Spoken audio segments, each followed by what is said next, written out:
how paramount is it for young people to keep on learning and never stop learning? They shouldn't go like, you know what, I've graduated, books off the table. I mean, I know that's predominantly your audience, right? Young people, but it's not just that young people should never stop learning. It's that if you're a human being and you're alive, you should never stop learning. You should constantly be learning, constantly improving yourself, constantly questioning what you know and unlearning some of the things you believe to be true, constantly challenging yourself. And the reason for that is this. We're busy hiring in our firm, right? Like we're busy scaling up. We're hiring investment analysts, we're hiring conversion analysts, investor relations people. Like we're building. Like we've got a lot going on for the School of Scale. They're hiring the full faculty team, the program team, the product manager. Like we're scaling. And 3 years ago, for each of those roles, we would have consulted and contracted an HR company. We would have told them who we are and what we do. They would have gone out to the marketplace and done a bit of a survey about what is best practice, come back to us with a designed job spec, how much we should pay the person. We would have agreed, signed with them. They would have gone, recruited that person and would have taken, 10% of the person's annual pay, right? Today, we went on ChatGPT. We inserted the job. We told the platform what we want. It wrote the full spec of the job. Then we asked it, what does this person earn on average in this market? It told us that too. And we asked a couple of other questions. We built a highly sophisticated job description for the job ad, posted the job ad. Then we went on Juno Journey and we created our full onboarding platform for everybody in the team so that it's automated and runs via AI.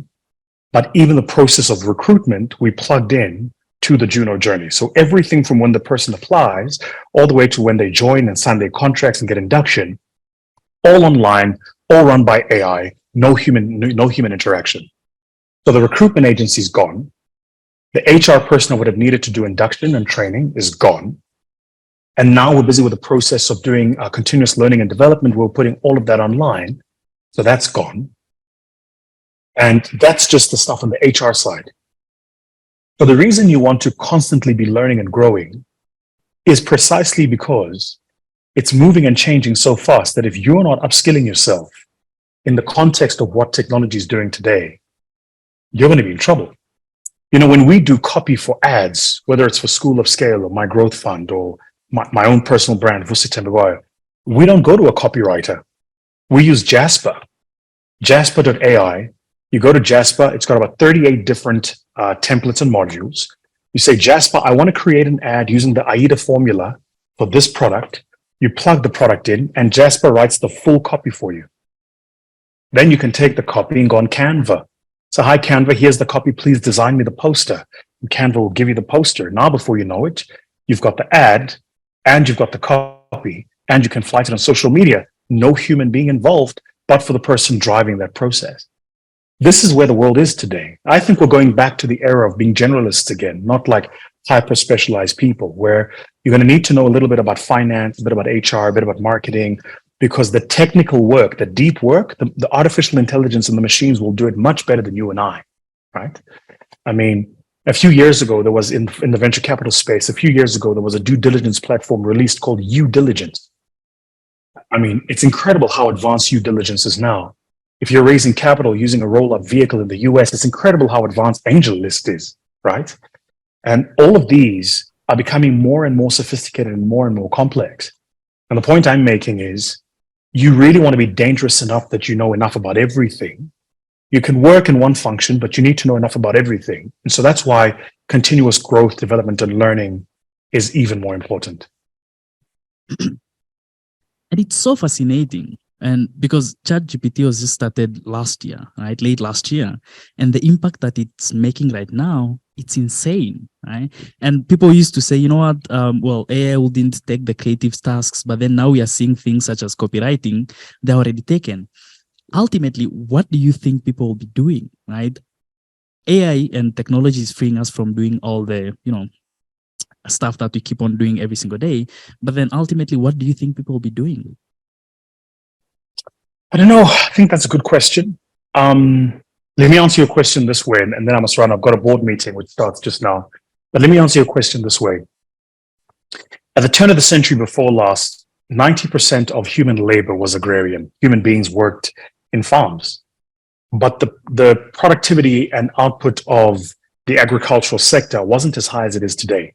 So 90% of human beings worked in farms, but the productivity and output of farms, the productivity of farms weren't as efficient, output volumes weren't as high as they are today.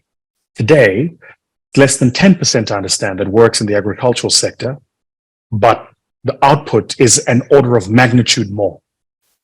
Because what roboticization, mechanization, and industrialization did is it took the small little farmer who had laborers working, mechanized that whole process, built a massive industry around it, and automated how the mechanization of the industry of the process works, so that one person with technical skill can oversee a much bigger unit of production than would have otherwise been the case. And because it was machines doing it, the efficiencies are higher than human beings. Now, it isn't true that we're hungry. We still have food today, right? But also at the same time, think about what it did to the agricultural sector. You know, the turn of the century before last, in the late 1800s, you know, when farmers were planting their crops, it was a bit of a gamble.